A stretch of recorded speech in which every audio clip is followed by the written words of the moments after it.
I think in a school setting we need to make extra efforts to make sure that those students coming in, whether or not they want to share about their background, but that they're approached very much individually as an individual person by the instructor, I think is really key.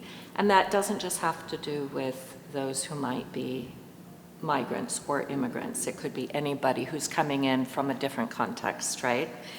Even from another school. There's a bit of responsibility, I feel, on the part of the instructor and the school itself to have practices in place that are looking at the individual and not just the group of students.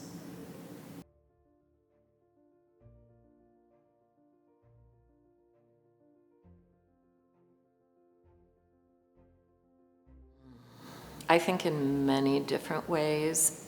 At the moment, it's very, very difficult because people are afraid to leave their homes. And so in the city where I live, we're really trying to reach out. There's a group of us who are Spanish speaking and very concerned about our neighbors and wanting to be with them, be along their side.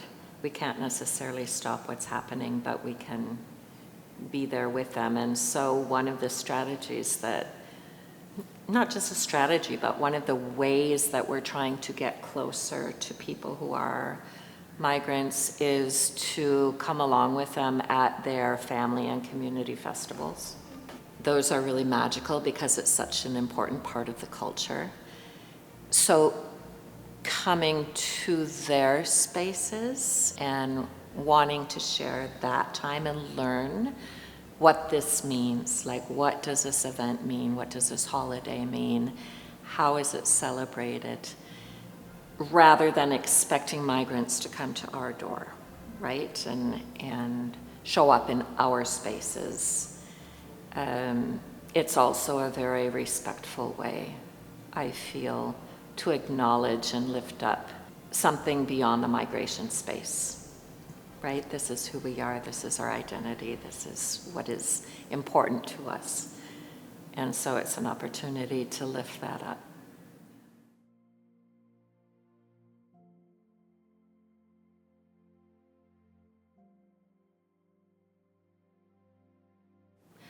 I think we all have a responsibility to check our assumptions of who people are, that within any community, there are people coming from all different experiences that may be different to ours, which is okay. But ultimately, what we're all looking for is a safe, dignified life with access to the ability to support our families and that our children have education and that we can live healthy lives. And I think there is an innate desire to live in community. And so checking our assumptions in the sense of, with anybody that we're dealing with, not assuming that they're coming in a certain way. And this goes way beyond migration.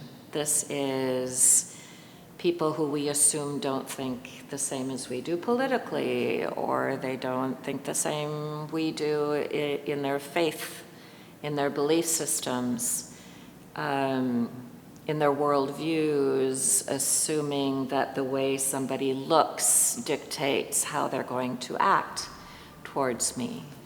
And then again, going back to this idea of intersectionality across how we're defining people, how we're working with people, and that a person is never just one identity. And so how do we build those spaces to welcome the whole person in and be able to share with more trust between each other and build together, because ultimately that's what we need to do.